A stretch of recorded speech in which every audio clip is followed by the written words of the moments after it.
What is the ultimate goal, and where are you going from here? How does that apply to what you're doing next chapter? I don't want to stop working with Samaritan's Feet after just my year contract is up. I'm hoping to keep it a lifetime thing. I've loved what this organization has been able to do. So the overall goal for me is to raise $625,000. But I think once I reach that goal, and I know I will one day, I'll continue to work with Samaritan's Feet, and hopefully my work that I started here at Ohio State could leave a legacy for younger girls on my team or people on another team in another school to want to pick up some sort of service for their community through NIL.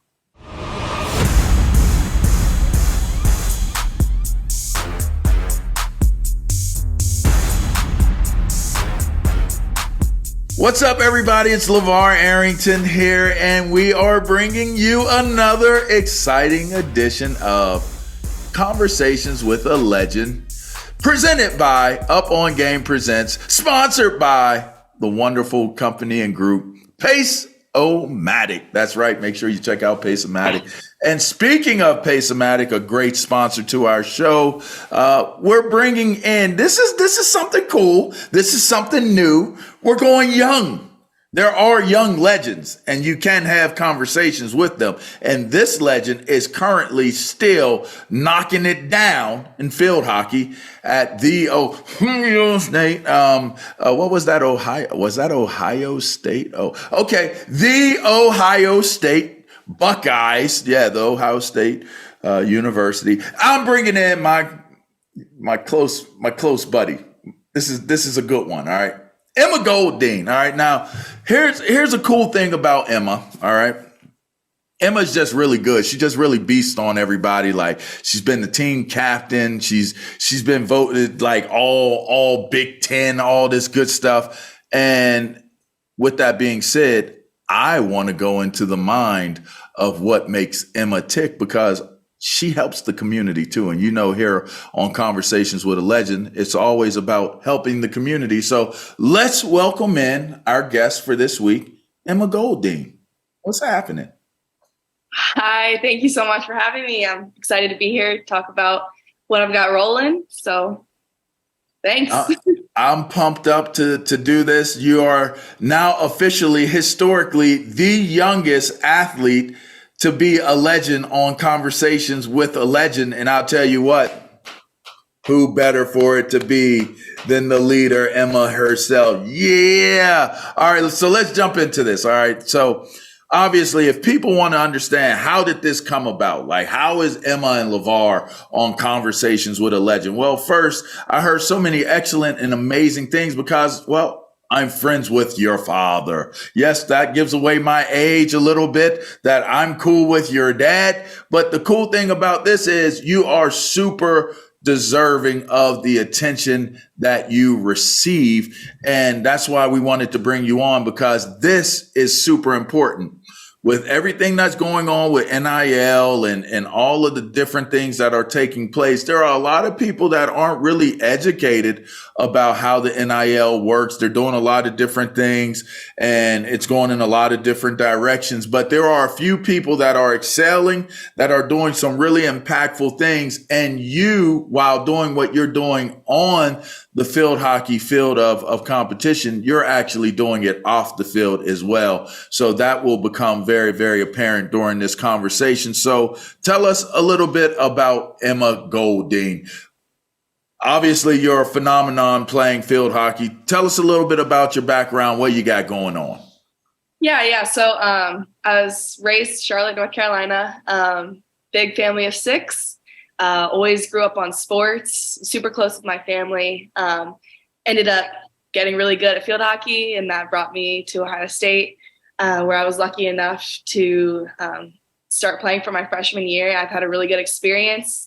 I ended up taking my 5th year there, and that allowed me to open up into the opportunity of getting into the world of NIL. And then I partnered with Samaritan's Feet, and which is mostly why I'm here today. So we'll get into that a little bit, though. Yes, we will. Yes, we will get into Samaritan's Feet. And It's interesting. You said your fifth year, so you're a mature college athlete. You're a person. Like you've now morphed into, you're an adult. You're not just a young buck that's out of the puppy mill, out of litter. And you've had experience. You've played. You've done schooling. You've done it all.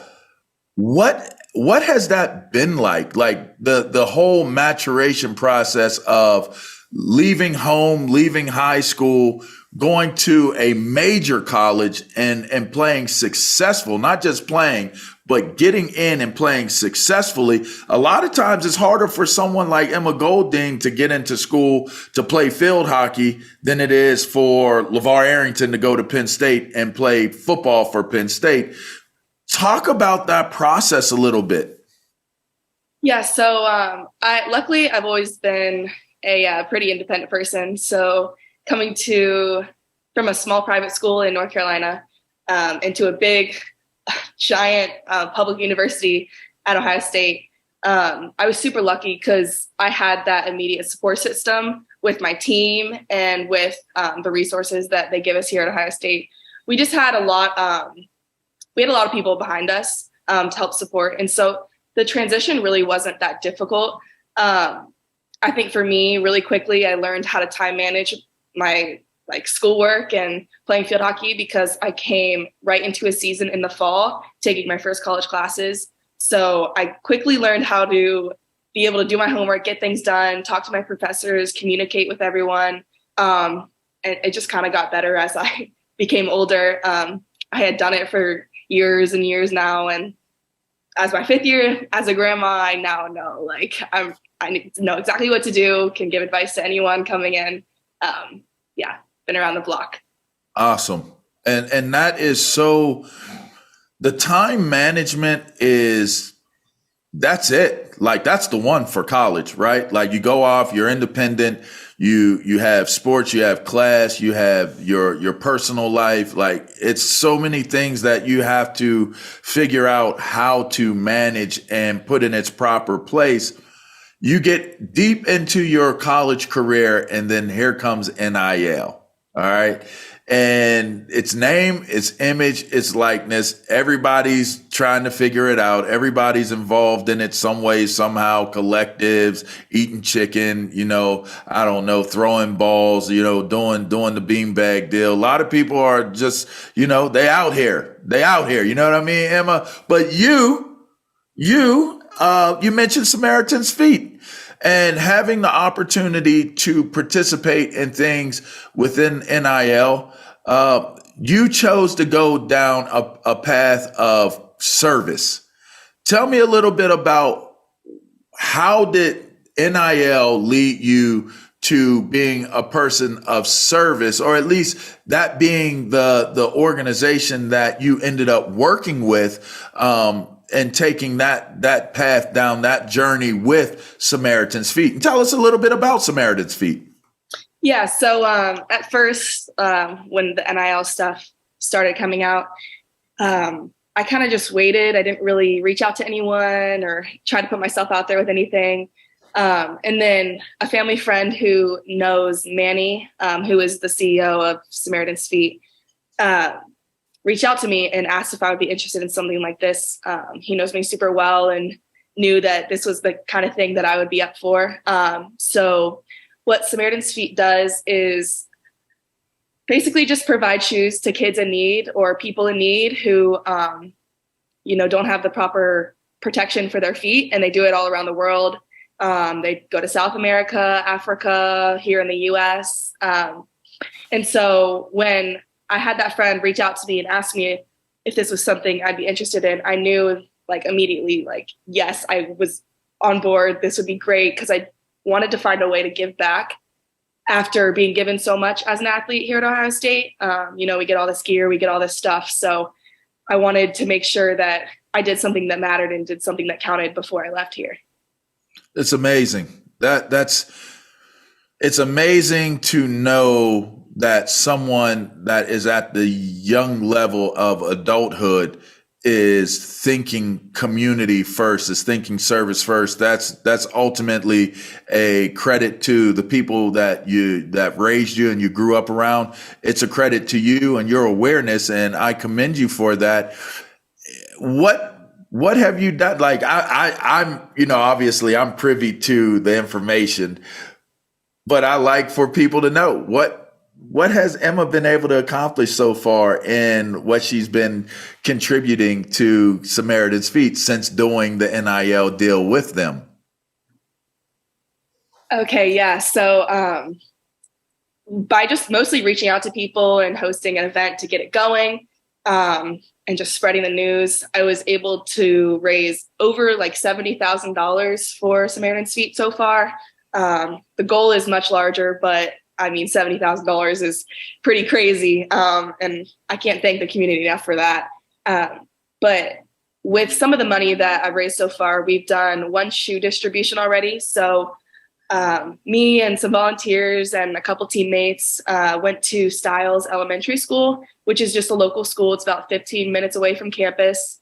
And we handed out over 600 pairs of shoes that day. It was just like one 5-hour period. We were just there in the gym, and all the classes just came and rotated through, and we were able to give them some socks and shoes and just a little baggie for them to take home. And so that's what we've done so far. And then we've got another event coming up as well.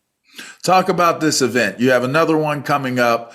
You've been instrumental in making sure that these things take place. And the reason why I feel like it's important to get these details from you is because, well, there are, again, a lot of people think that NIL is specifically about advertising dollars going to athletes and athletes becoming multimillionaires off of being players that can leverage their name, their image, and their likeness. But the substance of being a part of the NIL really comes back to what you give back and how you contribute. You've been a part of doing these events. What's the event? When is the event? And what's it for? Yes. So the event we're planning is going to be on Martin Luther King Day. So on the 16th of January. So we're still kind of working out the kinks and stuff, but we're hoping to hand out over 1,000 shoes that day, and just throughout the community of Columbus. I'm graduating soon, and I wanted to make another big impact on the community, and I think this event will really be able to do that. We'll make sure we get a informational link out there for the people who want to support what Emma is doing with Samaritan's Feet. Again, it's an amazing deal. That there's so many kids out here that are getting diseases and being inflicted by bad things just because they're inadequate footwear to protect their feet. I know for me, I wasn't really thinking on that wavelength. I've thought about water. I've thought about clothing. You think about a lot of different things. I guess I never really stopped to think about shoes and protecting your feet. In fact, I don't even really like wearing socks or shoes. So it's kind of one of those things. Like, now I appreciate, ever since I've learned about this and have educated myself, since hearing about your work in it, I get it. I get the importance of it. You're a captain. You're the captain of your OSU field hockey team. You guys, you're good. You're Ohio State. Like, it's a big school, and there's a lot that goes into big school athletics, as you mentioned. How does that leadership quality of being a captain for your teammates carry over into the things that you do in the classroom and into the community that you're ultimately serving as well? Yes. So, for me, a leader is someone who's going to does what they say they're going to do, and does it in all aspects of their life. So, you can't say you're going to do one thing and be a certain way on the field and then not be that way in the classroom or in your social life or in things you do outside of school or field hockey. So for me, I wanted to make sure that the way I treat people on the field and in every aspect of my life was the same. And I think I've learned that over being a leader and being able to communicate with other people and just show them who I really am and make sure I'm authentic in all the things that I do.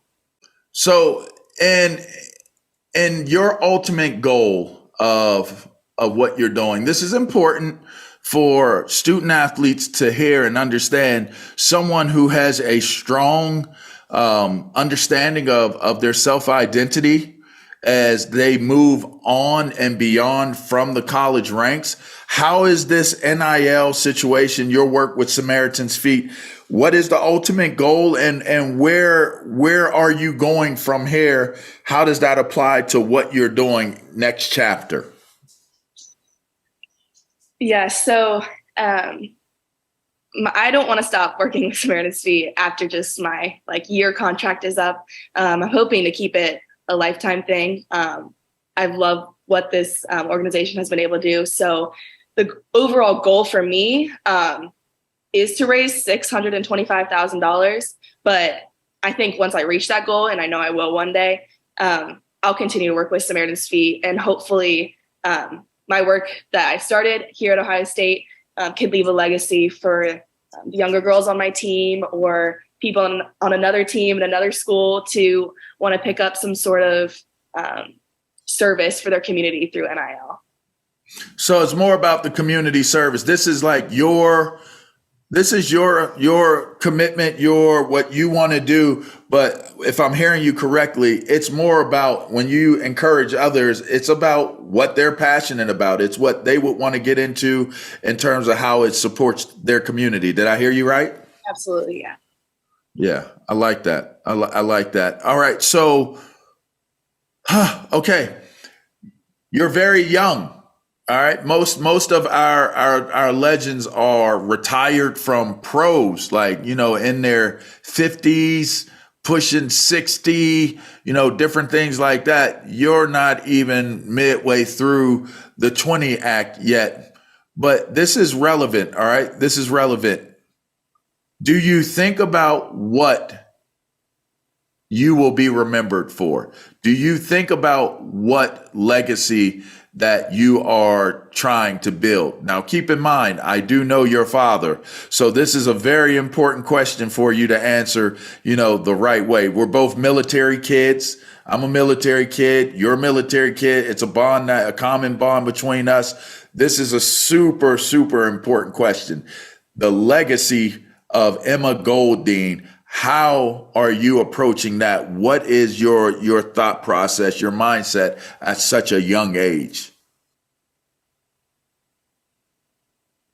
Yeah, so I think for me, I mostly want to when I'm older, I want to look back at my life and be able to think about the people that I've interacted with and the people that I've talked to and have kind of a sense of security and know that they kind of appreciate me as a person and that I left them with a good feeling instead of something negative. So as long as I maybe help them in some sort of way, I just want to make sure that I left a positive impact on the people that I've interacted with throughout my life. So that's the legacy that I want to be remembered by.